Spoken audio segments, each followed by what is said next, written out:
How to redeem code for YouTube Premium. Hello everybody, welcome back to my channel. This is me Vipin Bisnath, and today I'll guide you on how you can redeem code for YouTube Premium. Now the process itself is quite simple and quite easy, so let me guide you through.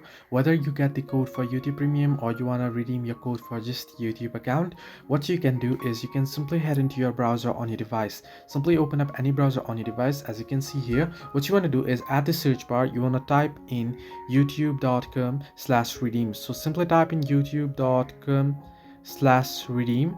Make sure to spell it correctly and then tap on search, and you'll be headed to this page. As you can see, redeem your code. Now here what you want to do is first make sure that you are logged into the correct account that you want to redeem your code on. Simply tap on the profile icon at the top right corner of your screen, and then you want to tap on the profile name there. Now here you can either switch between your account or you can tap on add account and add your premium account. Once you log into the account that you want to redeem your code on, you want to simply enter in your code here and then tap on next, and you'll be able to redeem the code. So this way you can redeem your code for YouTube Premium. Hope this helped you.